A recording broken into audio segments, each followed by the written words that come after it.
Íñigo Errejón, muy buenos días. ¿Qué tal, Pepa? Buenos días. ¿Usted quiere ser alcalde de Madrid o quiere aspirar a serlo, por lo menos? Yo quiero estar en la posición en la que estoy, que es defendiendo las ideas que creo más útiles para Podemos y para ganar las próximas elecciones generales. Creo que es importante que le expliquemos a la gente que nuestra Asamblea Ciudadana no es un intercambio de cromos, menos aún de cromos que no son nuestros. Hay que respetar a la Alcaldía de Madrid, al espacio político en el que estamos nosotros, pero mucha más gente, que es ahora Madrid y que tiene sus propios ritmos. Ustedes insisten todos, en que no quieren entrar en la bronca personalista, en que esto no es una telenovela, que es un debate de ideas, pero cada día nos deja su afán. Al aldabonazo de Luis Alegre en el diario.es le ha sucedido este asunto de la transacción en despacho de hipotéticos cargos de futuro, a la carta en Cuarto Poder, el artículo de otro histórico, referente además de Pablo Iglesias, como es Fernández Liria. Realmente es muy difícil sacar la discusión de ahí. Algo está pasando y algo además no estamos haciendo bien. Cuando mucha gente que formó parte, que acompañó o que fueron cabezas de referencia del Podemos original, el otro día lo decía también el propio Carlos Jiménez Villarejo, que fueron referentes del Podemos original, han ido encontrándose cada vez más fuera, cada vez más extrañados o reconociéndose menos en el proyecto. Creo que eso indica que hay que recuperar el rumbo. Es una acusación tan concreta y reiterada por dos personas que ahora están fuera, como Fernández Liria o como Luis Alegre. ¿Usted cree que Pablo Iglesias es alguien secuestrable? ¿Que su entorno puede impedirle tomar decisiones? No, Pablo en modo alguno es una persona, digamos, uno podrá estar de acuerdo con él en más cosas o en menos, pero desde luego no es una persona, digamos, carente de personalidad como para no tener criterio. Lo que yo sí que creo es que en Podemos ha habido, por una parte, en términos organizativos, un desplazamiento de los compañeros y compañeras que han acompañado el Podemos original desde el principio, en la campaña de las europeas, en la campaña de la remontada. Creo que el grueso de esa gente y de esa materia gris me acompaña en la iniciativa y en la lista a recuperar la ilusión, y creo que es un equipo insustituible. No es el único, pero creo que es parte de un agente, de un capital humano insustituible para seguir construyendo un Podemos ganador. Y al mismo tiempo se ha producido, en mi opinión, un viraje ideológico que nos ha desconectado de una mayoría de españoles que hoy están huérfanos, que han visto a Rajoy revalidar en la Moncloa y que están huérfanos. Creo que los dos fenómenos, digamos, tienen algo que ver. Una de las críticas que se le hace a quienes hacen estos análisis ahora, ¿por qué no lo hicieron antes? Pero nos estamos jugando que Podemos tenga la capacidad de ser una organización, de estar en disposición de gobernar nuestro país en los próximos años, o que nos conformemos con el lugar tradicional, digamos, de las formaciones de protesta. Alegre, en su artículo, decía de ustedes, de los errejonistas, para entendernos, que él ha sido víctima de ataques de errejonistas, que tampoco sentían ningún respeto ni por el secretario general de Podemos en términos orgánicos, ni por Pablo Iglesias en clave personal, que habrían sido desleales ustedes. ¿Usted ha sido desleal con Pablo Iglesias? Nunca. Creo que no hay nadie en mi organización que pueda decir que le ha echado más horas, más tiempo, más energías y más ideas a hacer a Pablo Iglesias presidente del Gobierno de España. ¿Nos va a contar en esta entrevista de qué discutían en el escaño Pablo Iglesias y usted? Porque se produjo esa discusión pública recogida por todos los fotógrafos cuando creo recordar que la comisión técnica ya había llegado a un acuerdo de mínimos, o todavía no se había producido. Todavía no. ¿Y hablaban de eso? Sí, llegó también en el transcurso de aquella discusión un poco más intensa. ¿Y cuál era el objeto?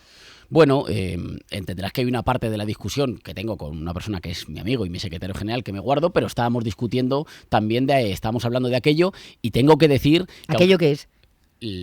La forma en la que se iba a elegir el Comité de Garantías en Podemos, que parece una cosa técnica, pero que no es menor. Estamos hablando, digamos, por ponerlo entre comillas, del poder judicial de nuestra organización y, por tanto, de la garantía de que hay separación de poderes.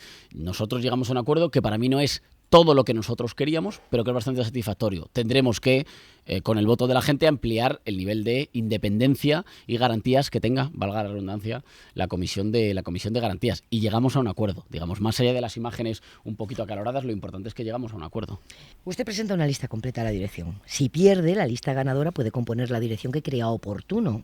Aspira a una dirección integradora. Ayer le preguntaba a Miguel Urbán, si pierde Íñigo Errejón, ¿debería seguir siendo secretario político? Y dice, no tiene por qué dejar de serlo. Puede haber una dirección integradora, sea cual sea el resultado.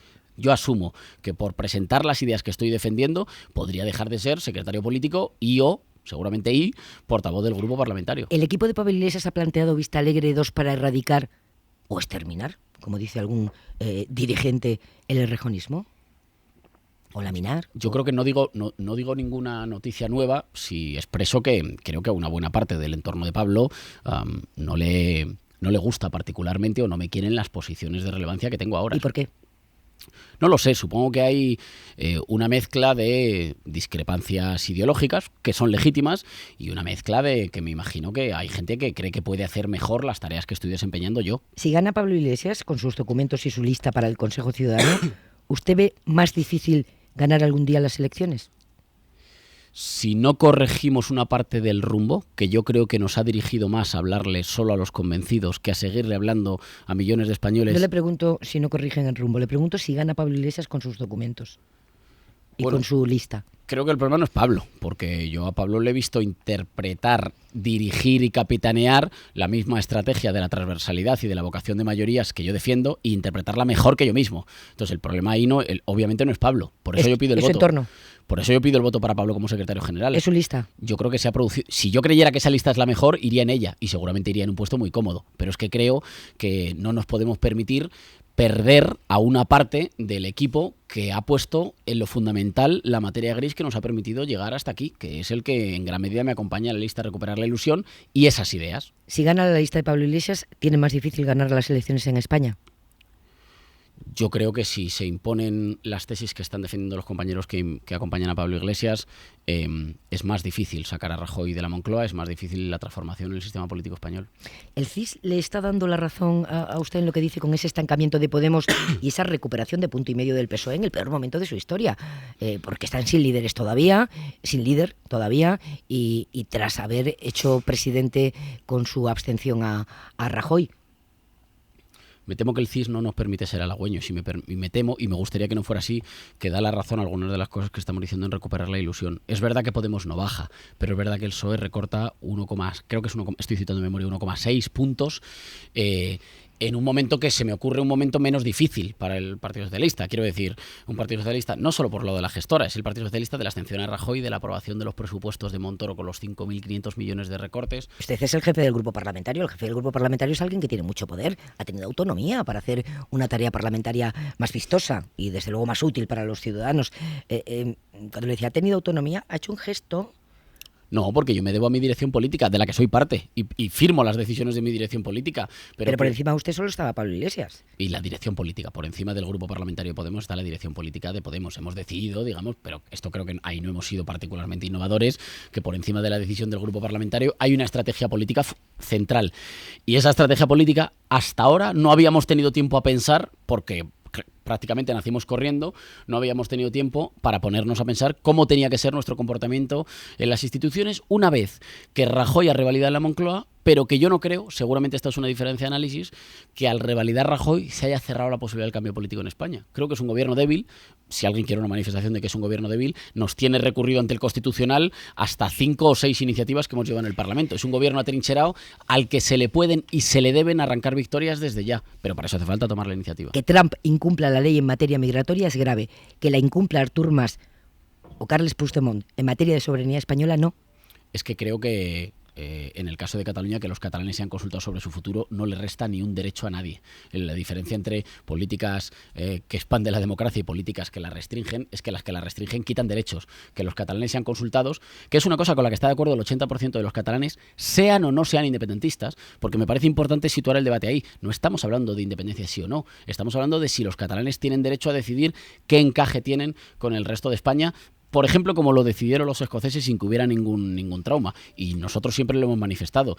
Tenemos clara la convicción de que el único pegamento posible en un país que contiene diferentes naciones es el libre acuerdo y para eso hay que dejar que la gente se exprese. ¿Cuál es su posición en el tema de la maternidad subrogada, de los vientres de alquiler? Yo creo que hay que garantizar la posibilidad de que, digamos, todo el mundo tenga un cierto derecho a la maternidad o a la paternidad con los controles suficientes como para que no mercantilicemos digamos, los vientres o el derecho a la reproducción. Si no ponemos esos controles, podríamos estar a veces en situaciones en las que gente en situación de necesidad tiene necesariamente solo que alquilar su cuerpo, y eso me parece peligroso, digamos. No me parece mal a priori, pero me parece que debemos discutir mejor cuáles son los controles que garantizan que eso no se convierte, digamos, en un... No van a ir con una posición cerrada, por lo que veo. Es un debate que tenemos que tener y que se está desarrollando, y que a la gente que lo está manteniendo, digamos, y que está trabajando más en ello, le está dando profundos quebraderos de cabeza. Creo que en eso nos parecemos mucho a España. No ha dicho mujeres en ningún momento a lo largo de su intervención. Los vientres son de mujeres. Sí, los vientres son de mujeres, y son mujeres además